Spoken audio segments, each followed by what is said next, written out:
ছুটি চাইছিলাম, পাইলাম না। আমার ছেলেটা মারা গেল। ধন্যবাদ বাংলাদেশ পুলিশ। আমি না থাকলে নির্বাচন আটকে যেত। কি জবাব দিব বউকে? আমার বউটা এখনও জানে না যে তার কলিজার টুকরাটা আর পৃথিবীতে নেই। ডাক্তার বলতে বারণ করেছে। বাবুর জন্য কেনা জিনিসগুলো কি করব বলতে পারেন? আমার আবার কালকে নাইট ডিউটি আছে। আমার ছেলের লাশটা অ্যাম্বুলেন্সে করে কেউ আমার কাছে পৌঁছে দিতে পারবেন? গরিব মানুষের সন্তান আমি, চাকরিটা খুব দরকার। আমি বাংলাদেশ পুলিশের গর্বিত সদস্য। সন্তান মারা গেলেও ছুটি পাওয়া যায় না। আমি অনার্সে গোল্ড মেডেল প্রাপ্ত। অনার্সের সিজিপিএ 3.72, মাস্টার্সের 3.90।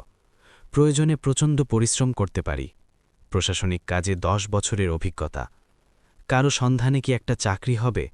এই বউ বাচ্চা নিয়ে পেটে ভাতে চলা যাবে, এই রকম স্যালারি হলেই হবে। এখানে নিঃশ্বাস নেওয়াটা কষ্টকর হয়ে গেছে। পৃথিবীর সবচেয়ে কঠিন কাজটি করে আসলাম। পিতা হয়ে পুত্রকে চিরবিদায় দিয়ে আসলাম। এখানে চিরনিদ্রায় শায়িত হয়েছে আমার কলিজার টুকরা।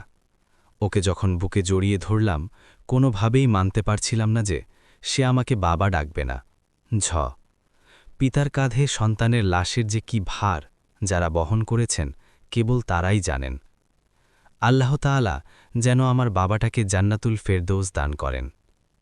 এতক্ষণ যা বললাম এটা একটা বাংলাদেশের একজন পুলিশ কর্মরত ভাইয়ের পোস্ট।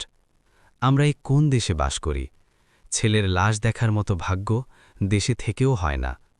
আল্লাহ, আপনি এই দেশটাকে এমন এক শাসকের হাতে তুলে দেন যাতে বাবা তার সন্তানের, স্বামী তার স্ত্রীর অসুস্থ অবস্থায় পাশে